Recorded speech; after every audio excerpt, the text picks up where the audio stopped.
wabarakatuh. Halo Sobat Manda, selamat datang di Manda Pos, sebuah podcast yang akan membagikan kisah dan juga informasi menarik yang tentunya akan menambah wawasan kita semuanya. Ini dia Manda Pos, berani bicara, siap berkarya, on the spot. Oh iya Sobat Manda, karena ini episode yang sangat spesial begitu kan, karena ini adalah episode perdana, maka dari itu nggak afdol rasanya kalau kita tidak membahas tentang hal yang paling dekat dengan kita terlebih dahulu, yaitu apalagi kalau bukan tentang madrasah kita tercinta ini, Mandua Banyumas. Tapi sebelum masuk ke pembahasan, perkenalkan dulu, nama saya Safina dari Mading Bunaken, dan di sini sudah bersama saya narasumber kita yang sangat luar biasa, Bapak Muhammad Haji Siswanto, Bapak Haji Muhammad Siswanto MPDI selaku Kepala Madrasah Negeri 2 Banyumas. Assalamualaikum Bapak, selamat datang di Manda Pos. Waalaikumsalam warahmatullahi wabarakatuh. Bapak, iya Bapak, sebelumnya perkenalkan, nama saya Safina. Di sini saya menjadi host ya Pak di episode perdana ini. Bagaimana nih Pak kabarnya pada hari ini? Alhamdulillah baik. Alhamdulillah. Saya tertarik dengan nama Mading Bunaken ya, karena saya pernah tugas di Manado. Wah, di sana itu ada pulau ya, pulauan namanya Bunaken. Gitu. Betul.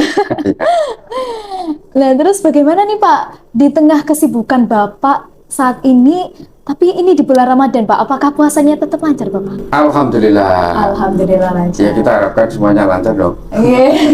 Jadi momen Ramadan itu bukannya tambah lemas karena puasa, tapi tambah semangat ya Pak, karena segala apapun yang kita lakukan itu bernilai ibadah ya Pak. Harus. Dilipat gandakan juga. Harus. Karena puasa itu bukan menjadi halangan kita untuk beraktivitas ya. Betul Bang. Dan kadang orang berpikir bahwa puasa itu kita jadi lemes, sebetulnya enggak. Karena puasa itu kan suputasiku ya. Jadi puasa itu menjadikan kita sehat. Kalau kita sehat kan berarti tubuh kita fit kan. Betul banget. Setuju banget sih Bapak. Ayo Bapak, sebelum kita masuk nih ke pembahasan yang lebih serius tapi tetap seru, boleh dong kasih kesan selama Bapak menjadi pimpinan di Madrasah Aliyah Negeri 2 Banyumas ini Bapak. Kesannya sih. Luar biasa. Jadi ini pengalaman yang menarik buat saya pribadi, karena sebelumnya saya ditugaskan di Kebumen. Kemudian saya pindah di sebuah madrasah yang berada di daerah perkotaan. Betul. Dengan lokasi yang sangat strategis, kemudian dengan jumlah siswa yang banyak, kemudian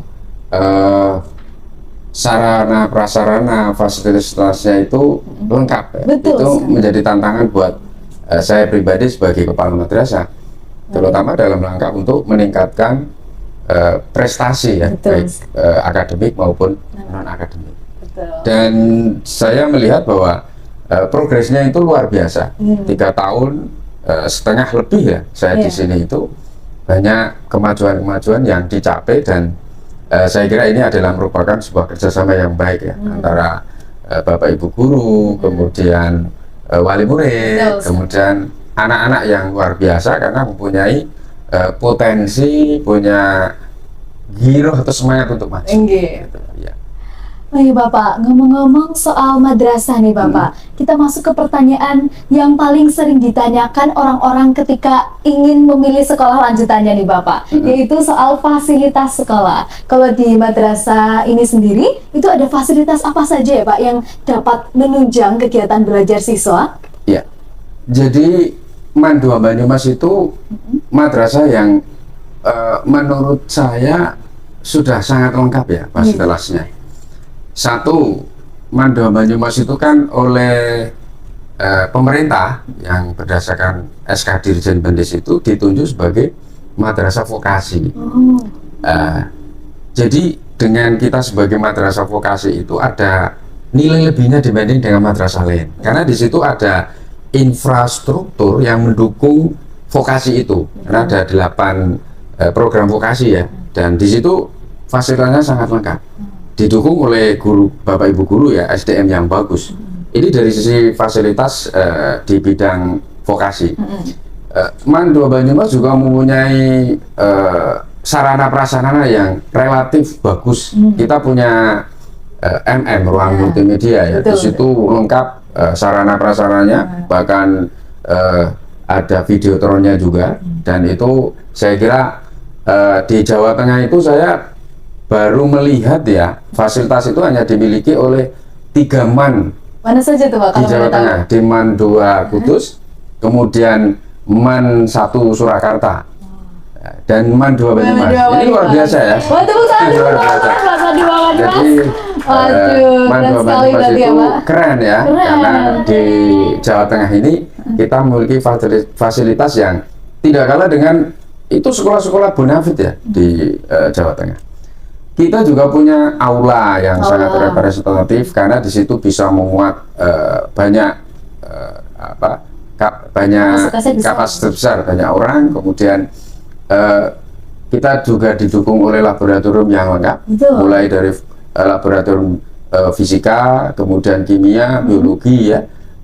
Kemudian kita juga punya sarana prasarana lain seperti kelas-kelas yang saya kira sudah bagus lah, sudah representatif, dan itu didukung dengan kelas yang baru yang kita expose ya di tahun 2023. Itu ada kelas unggulan. Di situ ada 2 kelas masing-masing angkatan. Yang kelas unggulan ini itu sudah berbasis digital, sehingga disebut dengan digital classroom. Digital classroom. Di situ fasilitasnya sangat lengkap sekali. Kemudian tidak kalah menariknya juga kita punya podcast seperti ini ya. Iya Bapak. Saya senang sekali ini dengan betul. Sejak saya datang di MAN 2 itu saya selalu mendorong untuk dibangun ya fasilitas podcast ini, karena sekarang itu di zaman era digitalisasi seperti ini ya, transformasi digital itu sangat luar biasa. Itu publik atau orang itu cenderung dia kepengen melihat sesuatu yang baru melalui melalui dialogis seperti ini. Betul. Nah, itu menarik. Maka kalau kita lihat beberapa program-program podcast itu mempunyai follower yang sangat banyak kan? Betul sekali. Nah, MAN 2 Banyumas itu harus mengikuti perkembangan itu. Kalau kita biasa-biasa saja, nanti kita akan tergilas oleh zaman itu. Betul. Gitu. Oke nih Pak. Tapi juga emang terasa perbedaannya sekali Pak, ketika saya hanya belajar di dalam kelas, hanya mendapatkan teori, dengan yang belajar praktik Pak di laboratorium. Misal saya sedikit bercerita ya Pak, kemarin itu kan di beberapa waktu lalu saya itu ada mapel kimia. Nah itu sedang membahas tentang indikator asam basa. Nah memang di kelas itu dijelaskan secara teori ini indikator asam basa itu apa dan lain-lain, tapi ya hanya bayang-bayang saja, abstrak gitu kan Pak. Nah berbeda ketika kita juga diajak ke laboratorium, praktik ditunjukkan ini kertas lakmus, ini loh indikator alami, jadi kita bisa langsung melihat bagaimana perubahan warnanya. Jadi pembahasannya lebih mendalam ya Pak kalau misalnya kita langsung praktek gitu. Berarti MAN 2 Banyumas ini benar-benar mendukung siswa-siswanya itu buat tidak hanya paham secara teori, tapi secara praktiknya juga paham ya Pak? Iya betul. Iya. Jadi pemerintah sekarang ini kan sedang meluncing ya, yang disebut dengan pembelajaran mendalam atau deep learning ya. Iya, deep learning. Pembelajaran mendalam atau deep learning yang diinisiasi oleh Pak Prof Mukti. Itu kan dalam rangka bagaimana supaya peserta didik itu dia tidak hanya bisa menguasai secara teoritis yang dangkal ya, tapi murid itu harus dia bisa mendalami betul makna dari pembelajaran itu. Maka MAN 2 Banyumas kita berupaya bagaimana sekuat tenaga supaya peserta didik atau murid itu tidak hanya menguasai teoritis secara dangkal, tapi mereka juga harus menguasainya itu secara mendalam. Nah, salah satunya dengan melalui praktek seperti itu. Maka fasilitas-fasilitas yang mendukung ke arah itu akan kita penuhi. Ya, kita akan memenuhi, dan ke depan kita akan berupaya untuk bagaimana peserta didik atau murid-murid itu betul-betul dia tidak hanya menguasai secara teoritis, tapi juga dari sisi praktis, sehingga nanti betul-betul mempunyai pemahaman yang mendalam. Biar bisa mengaplikasikannya begitu. Iya, betul.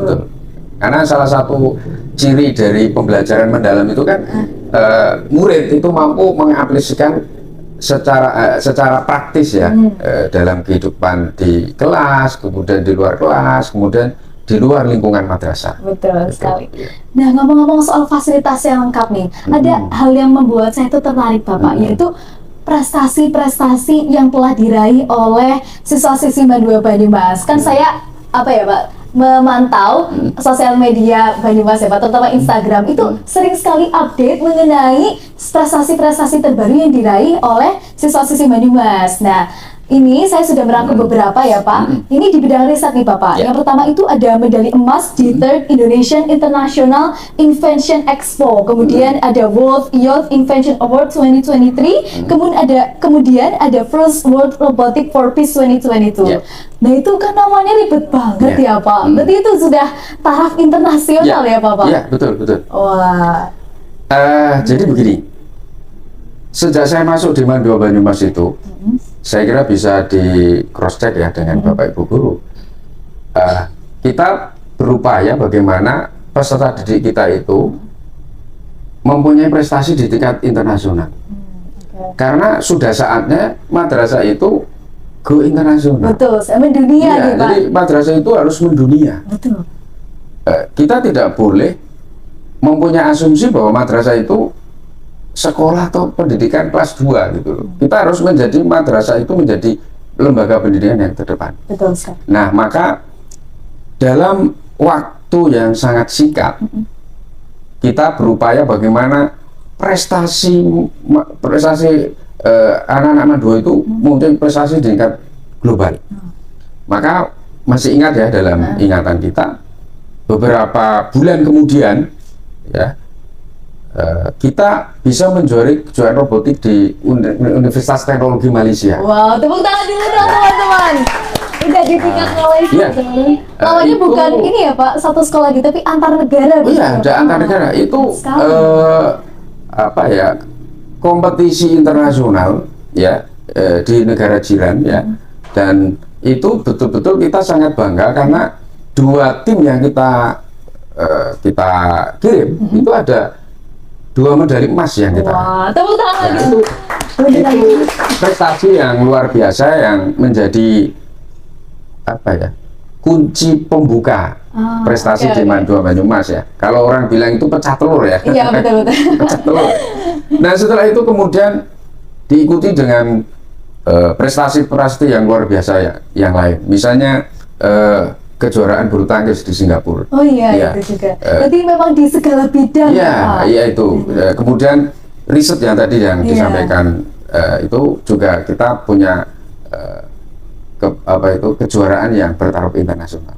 Ya, tentu di bawahnya juga kejuaraan-kejuaraan yang berskala nasional ya. Itu sudah harus kita raih. Masa kita mau juara internasional, juara nasionalnya belum kan? Nah, maka harus pertama kali harus diraih di kejuaraan internasional, di kejuaraan nasional ya. Terus kemudian di bawahnya tentu kejuaraan-kejuaraan di tingkat regional juga harus kita raih kan? Oke Bapak, dari prestasi-prestasi yang sudah banyak sekali diraih ya Bapak, sebenarnya apa sih Pak rahasianya dari prestasi ini? Satu ya, pembinaan yang intens itu penting ya, pembinaan yang berkesinambungan. Kemudian yang kedua, kerjasama yang baik antara Bapak Ibu guru dengan wali murid ya, karena wali murid itu penting dalam rangka untuk mendukung pembinaan itu. Kemudian dengan peserta didik. Nah, kemudian yang luar biasa nih ya, yang luar biasa, yang sering kita tidak pernah mengekspos bahwa potensi anak-anak Madua Banyumas itu luar biasa, luar biasa. Jadi ini yang sering tidak kita munculkan. Nah, dulu kan orang tidak pernah berpikir ya, bagaimana Madua Banyumas itu anaknya bisa berprestasi di tingkat internasional. Tapi sesungguhnya anak Madua Banyumas itu hebat-hebat, luar biasa, keren-keren gitu. Nyatanya apa? Setelah kita fasilitasi, kita lakukan proses pembinaan yang baik, mereka juga mampu untuk berprestasi di tingkat internasional. Betul sekali. Maka menurut saya yang lebih utama adalah ternyata anak-anak Madua Banyumas itu mempunyai potensi yang luar biasa. Tinggal bagaimana kita melakukan proses pembinaan yang baik, kerjasama antar guru yang baik dengan wali murid. Nah, kemudian didukung oleh ekosistem madrasah yang bagus, kemudian sarana prasarana yang memadai. Nah, itu tentu akan bisa melahirkan talenta-talenta baru yang bisa berkiprah di tingkat internasional. Oh, berarti lingkungan itu sangat mempengaruhi. Iya, ekosistemnya itu sangat berpengaruh terhadap bagaimana menunjang prestasi murid itu. Oke Bapak, dari segi akademiknya sudah nih Bapak. Tentu siswa memerlukan ruang untuk belajar, untuk mengembangkan minat bakat mereka, menggali potensi diri mereka, dan juga belajar tentang kepemimpinan. Nah, salah satu cara untuk meraih 3 hal tersebut adalah dengan mengikuti organisasi, kan Bapak. Nah, di Mandua Banyumas sendiri itu ada organisasi apa saja sih Pak yang bisa diikuti oleh siswa? Oke, jadi gini, saya selalu mengatakan dalam setiap pertemuan organisasi di Mandua Banyumas itu bahwa suksesnya seseorang itu tidak hanya diraih ansih dari proses akademik. Banyak orang yang melakukan kehidupan nyata setelah keluar dari lembaga pendidikan, dia meraih kesuksesan. Itu banyak ditentukan oleh dia berkiprah di organisasi. Betul. Mohon maaf saya pribadi itu beranggapan bahwa saya kalau saya tidak mengatakan bahwa saya itu orang yang tidak sukses, berarti saya tidak bersyukur pada Allah. Kalau saya itu oleh keluarga saya dianggap sebagai orang yang sukses, saya beranggapan bahwa kiprah saya di organisasi itu sangat menunjang dalam rangka kesuksesan itu. Maka saya sangat mendorong bagaimana organisasi di Mandua Banyumas itu bisa bertumbuh dengan baik. Karena itu bagian penting dalam rangka untuk bagaimana anak bisa mempunyai leadership yang bagus. Kemudian yang kedua, anak itu mempunyai kolaborasi, kompetensi kolaborasi, dia bisa bekerja sama dengan yang lain. Ketika dia bisa bekerja sama dengan yang lain, berarti dia bisa mengelola emosinya. Sehingga dia punya kemampuan stability emotional thinking Kemudian dia bisa mengabdikan diri di madrasah ini dengan mengembangkan, mengeksplor potensinya. Beberapa organisasi yang sudah eksis di MAN itu, yang pertama kan OSIM ini selalu saya dorong OSIM ini penting sekali dalam rangka untuk bagaimana mencetak orang yang pemimpin masa depan. Kemudian ada juga Gerakan Pramuka. Gerakan Pramuka itu penting. Di sini kita punya murid-murid yang punya dedikasi yang bagus di Pramuka. Terus kemudian juga ada organisasi-organisasi yang berbasis bakat dan minat betul. Ada English Club, terus kemudian ada teater, terus kemudian ada lagi olahraga, kemudian ada seni juga kan, seni. Jadi di sini organisasinya itu sudah lengkap dan itu mendukung anak-anak dalam rangka untuk mengembangkan leadership tadi, kemudian mengembangkan potensi kolaboratif, kemudian meningkatkan potensinya sesuai dengan bakat dan minatnya. Berarti emang harus balance Pak antara non akademik dan juga akademiknya begitu ya? Betul. Tetapi ini catatan jadi anak-anak yang aktif di organisasi itu, saya selalu mengingatkan, jangan sampai ketika dia terlalu aktif di organisasi, kemudian melupakan studinya. Karena ini harus imbas antara prestasi akademik juga punya imbas terhadap prestasi non-akademik. Nah, kalau ini kan berarti nanti dia menjadi pribadi yang bagus. Nah, mungkin dari Pak Siswanto ini ada tips and trick Pak, biar kita tuh bisa balance antara organisasi dengan pelajaran di kelas. Karena jujur Safina juga masih kadang tuh masih kesulitan dalam menyeimbangkannya gitu. Oke. Yang pertama satu harus bisa membagi waktu. Wah. Time management.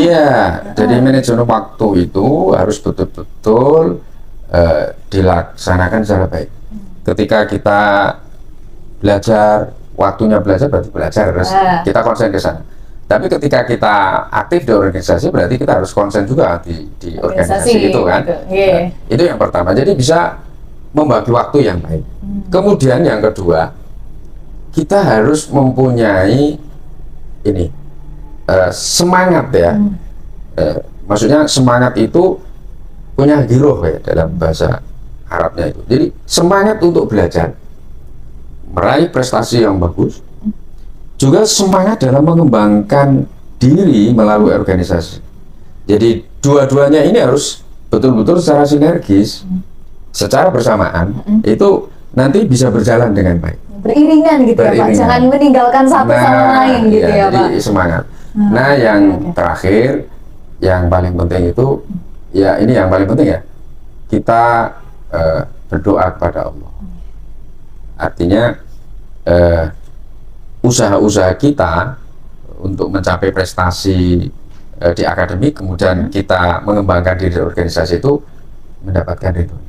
Ya, karena ya inti dari semua yang kita lakukan adalah untuk mendapatkan ridhonya. Iya, betul. Betul. Jadi ini jangan lupa dicatat ya Sobat Manda, mungkin bisa buat tips and trick buat kalian ketika kalian merasa kesulitan dalam menyeimbangkan antara organisasi dan juga pelajaran, begitu ya Pak. Ya, oke. Oke Bapak, ini ada salah satu program yang menarik nih Bapak, yaitu program kelas unggulan. Iya. Nah, itu tuh sebetulnya program seperti apa dan sudah dimulai sejak kapan nih Bapak? Oke, jadi kelas unggulan itu sebenarnya sudah ada rintisan ya sejak dulu. Tapi sejak tahun 2023 kita melakukan transformasi perubahan kurikulum ya di Madua Banyumas itu ya. Yang awalnya kelas unggulan yang sudah ada itu, kita lakukan transformasi. Bentuknya seperti apa? Satu, kita membentuk atau mendirikan kelas unggulan itu menjadi dua kelas, yaitu kelas riset dan sains. Kelas riset itu kelas yang dikhususkan supaya murid-murid itu bisa mengetahui bagaimana melakukan riset, penelitian. Karena apa? Cina itu dia melakukan lompatan teknologi yang luar biasa. Iya, luar biasa sekali itu. Itu basisnya adalah riset. Jadi perusahaan-perusahaan besar di Cina itu dia bisa berkembang dan maju karena riset. Dan siswa-siswanya di sana itu sudah dibangun bagaimana semangat untuk sejak awal itu melakukan riset. Dan kita harus tahu ya bahwa yang namanya ilmu pengetahuan itu awalnya itu kan dari riset. Iya kan? Jadi ilmu pengetahuan itu kan dibangun dari riset. Maka kita berasumsi bahwa riset itu penting sekali, sehingga kita bentuk kelas riset itu ya. Tapi untuk endingnya ya nanti supaya kelas riset itu bisa menjuari kejuaraan riset ya, baik di tingkat regional, nasional maupun internasional, sehingga menambah nama harum madrasah kita. Kemudian yang kedua itu kelas sains. Kita tahu bahwa sebenarnya perkembangan sains ya, ilmu pengetahuan dan teknologi itu di dunia Islam itu sudah berkembang sejak dulu. Bahkan pelopornya sains itu sebenarnya adalah orang-orang Muslim ya waktu itu, karena ilmu-ilmu kimia, biologi, fisika itu, astronomi itu dulu kan diawali dari orang-orang Muslim ya. Nah, ini kita penting sekali untuk mengembangkan itu supaya anak-anak atau siswa-siswa kita, murid-murid kita itu ya bisa menguasai sains secara baik, dan itu menjadi bekal dia nanti ketika dia akan lulus dari Madua. Dan yang paling penting adalah memberikan bekal pada anak-anak kita supaya dia mampu menghadapi kompetisi ya, kompetisi sains, baik itu di tingkat regional, nasional maupun internasional ya. Kemudian yang selanjutnya ya, antara riset dan sains ini kita berharap bahwa dari kelas unggulan itu murid-murid ini nanti akan masuk di perguruan tinggi yang bonafide ya, baik di tingkat nasional maupun di tingkat internasional. Itu endingnya seperti itu. Nah, sehingga kita berharap siswa yang ada di kelas sains itu menjadi menjadi generasi yang unggul, sesuai dengan namanya kelas unggulan itu tadi. Kelas unggulan. Nah, terus fasilitasnya di situ lengkap ya, fasilitasnya mulai dari ruangannya itu ber AC, kemudian sudah ada smart TV-nya, Wah. kemudian Wi-Fi-nya, smart TV, kemudian Wi-Fi, dan ada juga kamera. Kamera itu sebenarnya dulu didesain supaya nanti kelas science riset kelas unggulan ini bisa melakukan proses pembelajaran kolaboratif antar sekolah-sekolah atau antar madrasah. Wow. Bukan hanya di Indonesia, tapi bisa di luar negeri. Kan saya dorong nih, bagaimana supaya kelas di riset dan sains itu melakukan kerjasama dengan sekolah-sekolah unggulan ya. Dia bisa melakukan pembelajaran kolaboratif. Itu kedepannya kita rancang begitu. Nah, terus kemudian di dalamnya juga sarana prasarananya juga sudah memadai ya, kita upayakan untuk memadai. Dan yang paling penting nih Mbak, yang paling penting bahwa di kelas unggulan itu sudah berbasis digital classroom. Itu tidak hanya siswanya itu mendapatkan sarana prasarana yang berbasis digital, tetapi Bapak Ibu gurunya dalam melakukan proses belajar itu juga sudah menggunakan pembelajaran yang berbasis digital. Gitu. Jadi tenaga pendidiknya juga harus jadi harus menyesuaikan diri ya dengan perkembangan, karena yang tadi saya sampaikan, kita ini memasuki sebuah era yang namanya era digital. Semua itu sudah menggunakan teknologi digital, maka kita harus mengarah ke sana. Dan itu juga tidak hanya di kelas unggulan ya, di kelas-kelas yang lain ini juga kita arahkan untuk menuju ke arah digitalisasi. Bahkan kita kan sekarang sudah menuju nih madrasah yang berbasis digital. Asesmennya, ya kan, itu sudah merupakan asesmen yang berbasis digital. Dan di madrasah kita ini kita bisa mengakses Wi-Fi secara bebas. Nah, pelayanan-pelayanannya juga sudah menggunakan pelayanan berbasis digital, karena kita ingin menyesuaikan diri dengan perkembangan zaman. Berarti nggak ada tuh ya Pak, belajar itu bikin panas, tapi yang panas itu semangat belajarnya ya Pak. Itu penting ya. Jadi ruangan boleh dingin, tapi semangatnya itu harus menyala. Panas menyala gitu ya. Menyala ya. Jadi menyala itu kita harus jangan sampai padam. Jadi terus semangat. Oke, dari penjelasan yang sudah disampaikan oleh Bapak Siswanto, Safina tuh dapat menangkap kalau misalnya sekolah Madrasah Madua Banyumas ini tuh benar-benar ini Pak, sangat mendukung siswa-siswinya, tidak hanya di akademiknya saja, tapi di akademiknya Pak. Jadi harus benar-benar balance begitu ya Pak? Iya, betul. Jadi kita ini ke depannya itu Madua Banyumas itu siswa-siswanya itu siswa-siswa yang mempunyai prestasi baik akademik maupun non akademik. Nah, yang lebih penting kita selalu ingin mengedepankan karakter. Nah, itu yang paling penting. Lah, karakter yang bagaimana? Karena madrasah kita itu institusi pendidikan Islam, maka karakternya itu ya karakter keislamannya harus kuat. Tapi tentu juga karakter keindonesiaannya itu harus kuat. Jadi dua-duanya, karakter keindonesiaan, karakter keislaman itu harus kuat.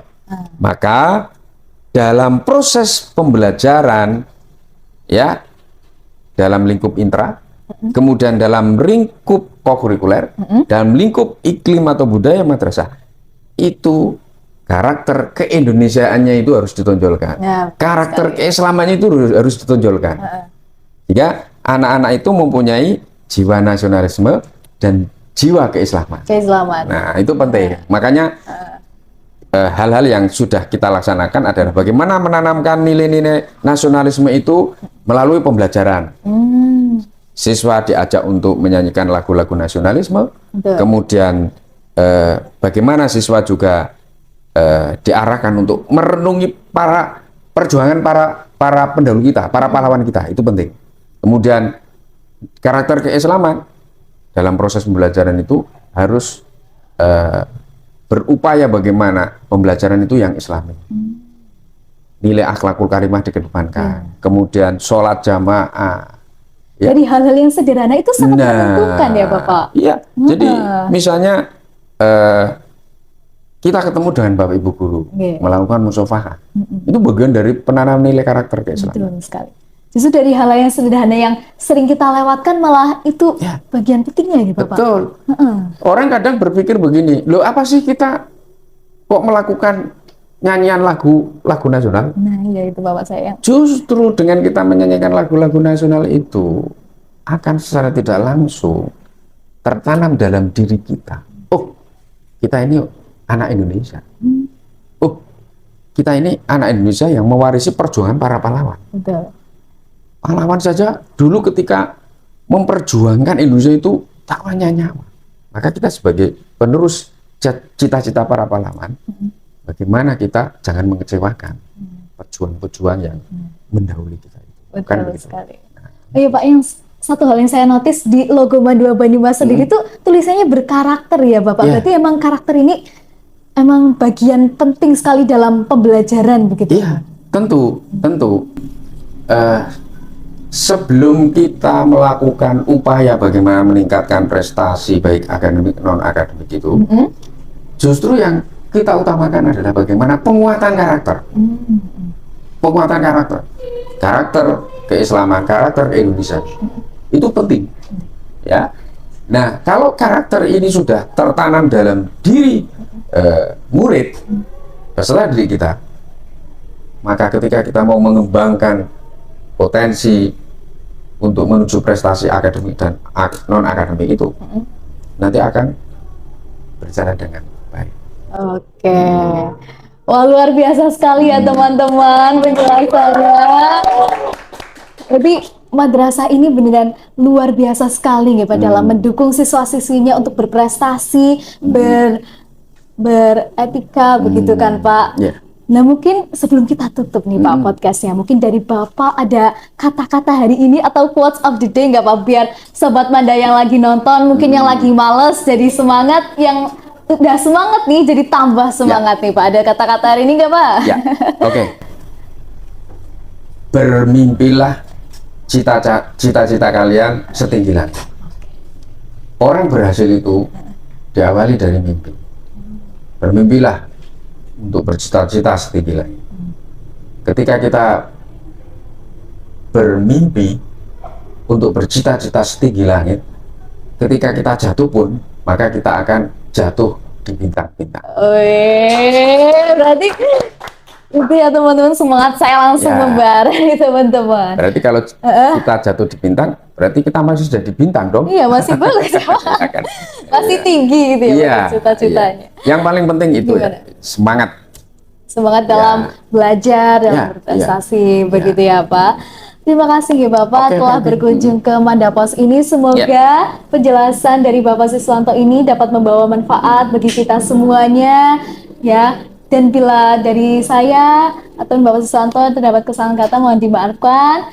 Dan terima kasih sekali lagi, semoga ini semuanya membawa manfaat bagi kita semuanya, dan semoga program Mandapos ini semakin berkembang dan dapat menjangkau kejangkauan yang lebih luas lagi sehingga kita mampu menebar kebaikan lebih luas lagi. Amin, amin ya rabbal alamin. Terima kasih Bapak. Oke. Assalamualaikum warahmatullahi wabarakatuh. Mandapos, Warahmatullahi wabarakatuh. Mandapos, berani bicara, siap berkarya, on the spot. Sampai jumpa di episode berikutnya. Bye-bye.